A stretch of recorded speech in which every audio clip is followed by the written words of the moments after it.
Hello, welcome for this interview video. We are talking about your game Pine. It's on Kickstarter at the Yes. moment that I have this video on. Can you introduce yourself? Yes, my name is Matthijs. I'm creative director of Trollbound, and like you said, we're making Pine, which is an action-adventure game for PC at the moment, in which there's an ecology that constantly changes and evolves. So instead of this world that we design and we put on the PC for you, the world is constantly changing and constantly trying to adapt to how you play. So yeah, that's my main occupation. Is Pine the first game you made? No, actually, I've made plenty of smaller games and prototypes, and one big game for mobile, which was called With the Wind. It's a puzzle game that got featured last year in May on the App Store, in which the wind is always at your back, and you have to move around in puzzles to get to the end goal. And after that, we thought, let's try something more ambitious. Let's try something bigger, and that's where Pine came from. For what platforms are you going to develop Pine? Currently, it's being made for PC, so that's Windows, Linux, and Mac. But we're definitely looking at console, but we just don't, we don't focus on that right now because development is happening on PC anyway. But yeah, all of the consoles and PC are in our spectrum, but yeah, PC is the only one that's been confirmed so far. How do you like each platform? That's a good one. For me, I've only recently gotten a really good PC, so I've never been a PC gamer myself. But now that I have one, it's I don't know, it's really convenient and the graphical power is amazing. But I like to just sit down on the couch and play my own PS4 myself. I've always been a big fan of Nintendo consoles, but I haven't gotten on board of the Switch and the Wii U yet, but I see the potential definitely there. So, buying on Switch, I can see it happen, and buying on PS4, definitely can see that happen. Never been an Xbox gamer. I don't know, it's always been just out of my reach somehow. My brother always got a PS2 or PS3 whenever that came out, and I always hopped on with that. So yeah, it was mainly PlayStation and Nintendo for me, and lately it has been PC and PS4 for me. I kind of like them all. I just like to sit down and play something. And for me, the PlayStation is the easiest way right now. But yeah, I have no grudges against any of them. So what type of education have you done? I've been to a game university here in the Netherlands, where I come from, and where you come from. I've been doing game design and production, which is basically considering everything that is the concept and the idea to the actual execution of it, and not that I'm the one executing it. Those are the programmers and the artists, but I oversee the process, and I try to guide teams into, to make sure that the things are being made that need to be made in the right time at the right place, to form the game as a whole. And that's the production side of things, and that's what I'm doing for Pine as well now. Did you use an engine for the game? Absolutely, we're using Unity 5. We have been using it for I think 5 years now as a team, so we're quite I don't know, we're quite used to it, but we also know how to break it open. So if there's something we don't like or have to work around, then we know how to make the engine our own, and that's really important. But yeah, Unity has been a great support so far as well in marketing. It's just a great engine, great team, awesome people behind the scenes. So yeah, that's the engine to go to for us. Have you considered other engines before? Absolutely, we've considered Unreal. We've worked with that for a while, also to experiment with it, but it just came out, so it was a little bit wonky. So that's Unreal Engine 4.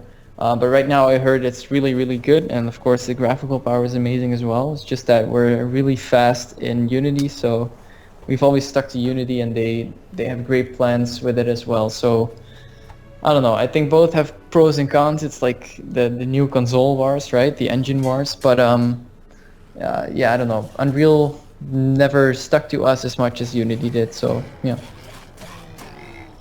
You're going to Kickstarter. Why did you choose to go on Kickstarter? It's a difficult choice. There's quite an amount of platforms these days. One of them being Fake, for example. That's one we considered. But the sheer reach of Kickstarter really appealed to us. I mean, they have possibilities of 65 million visitors a month, and those are crazy numbers. And we've seen at conferences and when testing Fine that our game kind of can appeal to anyone. We're in a really broad segmentation of the market, which is the action-adventure game. And we've seen that even parents of the children going to conferences, stop by because they're reminded of something when they see Pine. It's this very classic action-adventure game that they might know from the early days. And that's why we thought, we can actually benefit from Kickstarter having a broader audience than just games. So yeah, that's what we're doing. So you chose Kickstarter for the public that's on it. Yeah, I mean, you have Fig, for example, Fig.co, which also has a huge audience, but it's really a gamer audience, and that's fine. You have the investors as well. But the non-gamer audience might be interested in Pine as well, or at least in certain aspects of Pine. We have a sort of visual style that kind of pops out to everyone who's ever played a game. It's this thing that instantly clicks with some memories of games and memories that people have of games. So we thought, Kickstarter does provide a platform that is accessible for those people as well. So let's, try to broaden our horizon as much as possible. What has been the biggest challenge for producing Pine until now? I think when we made the big step from linear game design to open world game design, that's where the most challenges came in. Because obviously we're a team of 6, so we're never going to be able to make, the open world of Horizon or Zelda. But we have to focus on what's best in Pine, and that's the species living in the world and the interactions with these species. So the biggest challenge was when we did that upscale and suddenly had to change pretty much all of our technology. For example, the levels now have to be streamed so that you don't have any loading times. The island is a few kilometers wide and a few kilometers tall, and it's quite difficult to render that all on screen. So technically, the open world technology is proving very difficult. I mean, for design and for art, you can always test and you can always iterate on that. But the technology took a while to get it up and running. So you're sort of stuck in this time where you cannot really play the game, but also not really go back because you just need it all to be done. So you're making an open world game that is like older Zelda games. Yeah, I suppose. Well, I mean, we started on Pine about 2 years ago, I think, conceptually 2.5 years ago. And the idea was, the Zelda is great. A lot of people like Zelda, but there isn't an open world Zelda. And then, of course, Zelda came with an open world Zelda. So that was kind of off the chart. But the idea was still pretty solid, that the adventurous feeling of games like Zelda and Fable are to be put in a freer environment, so like an open world game. Where you can use all these items and tools freely as you go along, and that was sort of the core idea behind the market that we're looking for, which is action adventure game, but then in this present day, with a bit more technical prowess and a bit more freedom than in most games. So yeah, Zelda, the older Zeldas have this open world feeling as well, and we thought, there is still a market for this, and if you focus on the inhabitants of this world rather than sheer gameplay mechanics or dungeon design or whatever, then we have our own niche. What will the biggest challenges be in the future of developing? I must say that as a small indie studio, keeping your head above the current is kind of hard. Not only making your game stand out, but also yourself and your company, so that you can attract investors or publishers.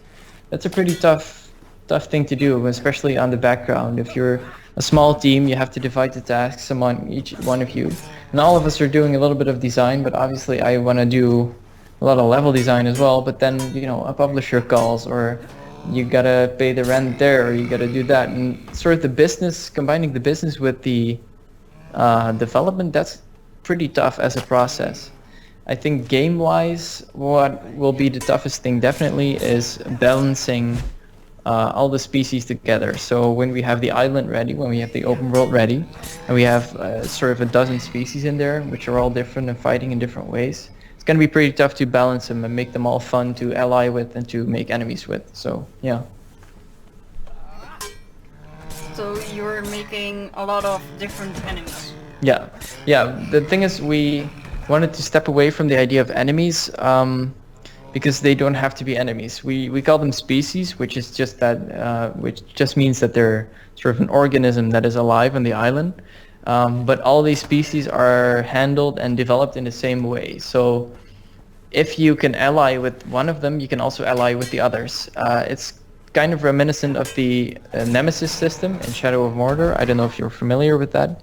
But in that, you could actually, by playing, you could choose which orcs were going to be your enemy and which orcs were, I don't know, dwindling on the social ladder. So we have the social ladder of species, and if you choose to befriend with one of the species, they will actually become stronger, and you will see more of them on the island. And that's kind of the core principle of Pine. You have this island full of species, and they're constantly adapting to what choices you are making.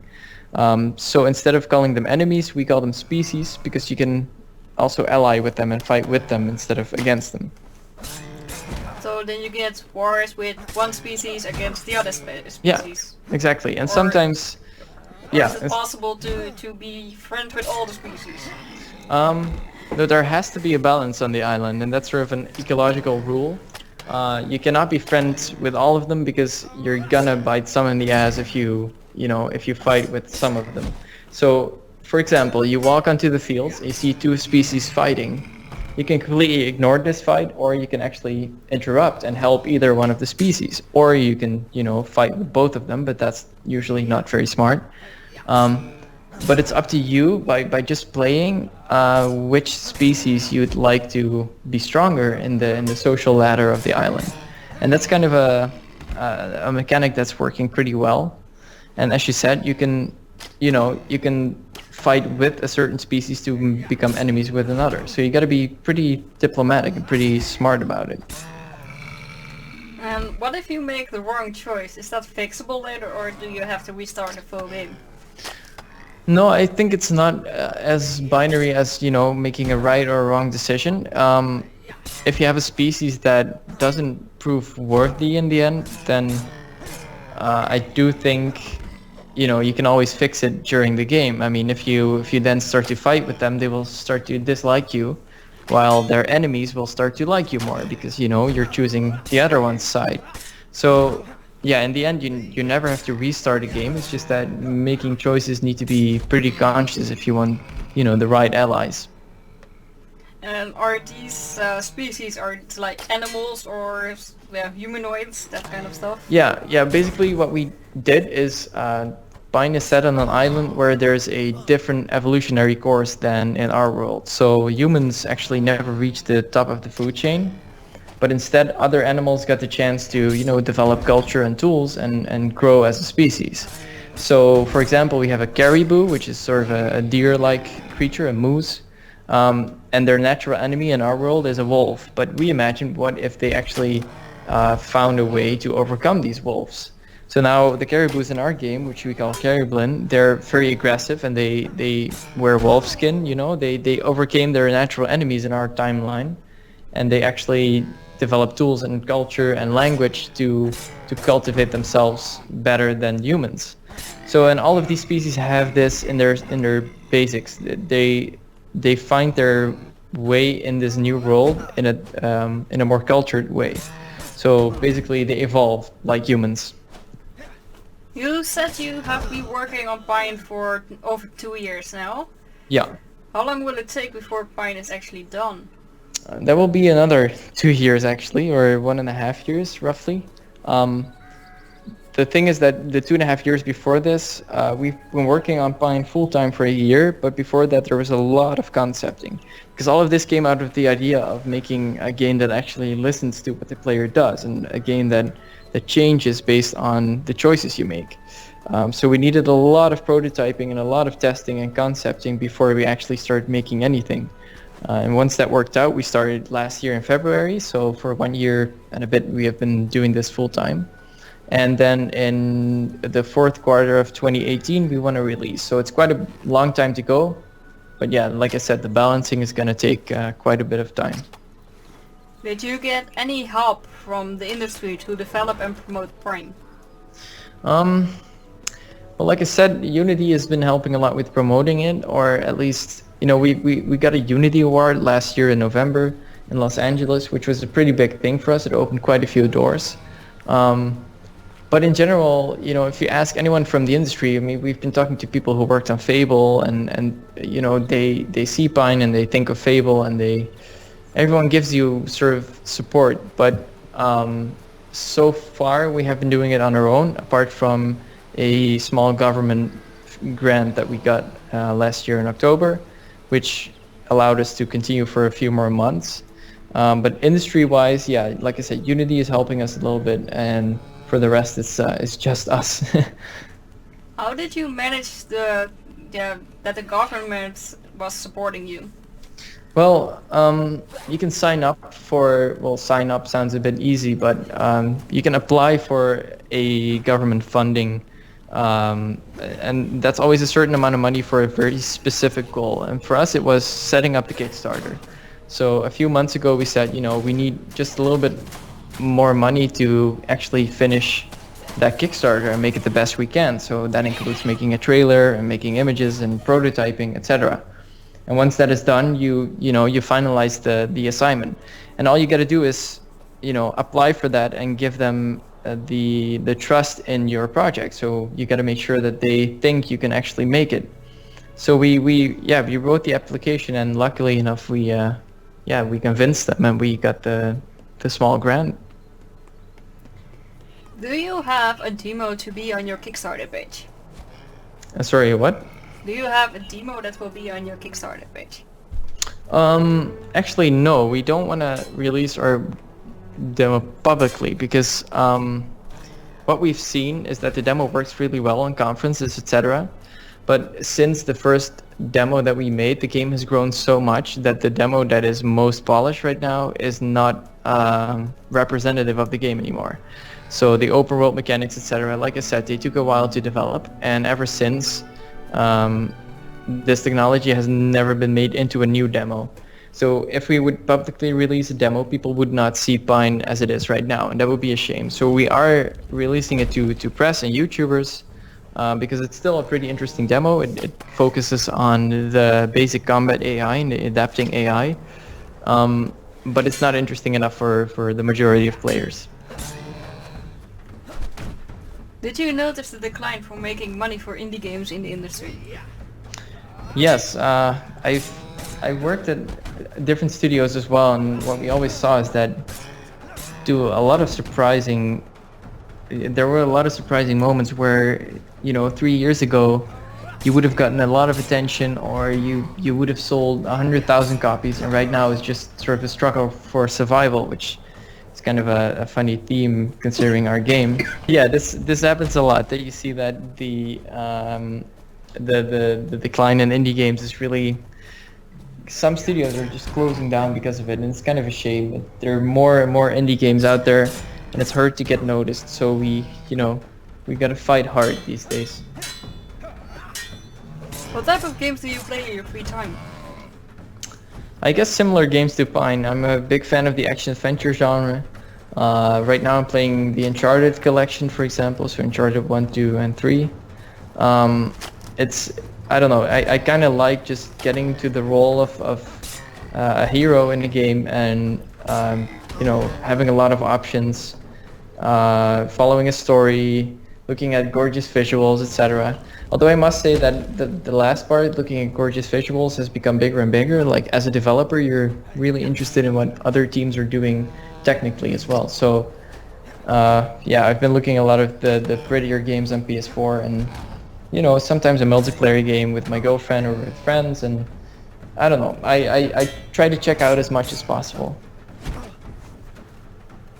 So how long in total will it take from where you started until it's finished to fully create Vine? I think if you really count the moment we got the idea until it's finished, I would say finished, I mean then like shipped and delivered and, you know, closed off and everyone's enjoying it, etc. I think that would be roughly 4 years, something like that. Yeah, that makes sense. 4 years roughly, which is quite a lot, I guess. Yeah, for an indie game, it's normal to have about 2 years. Yeah. I'm out of questions. Do you have anything else to say?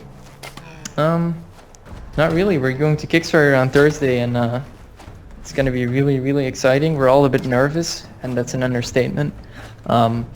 It's very nerve-wracking to finally, you know, put out a lot of information on your game, and videos, etc., and see if people actually support it, because everyone can say, you know, oh, I like your game, I like this, I like that, but actually putting the money where the mouth is always a scary thing to see. So yeah, let's hope it works out. Okay, well, in that case we are finished with this interview. Thank you. Thank you.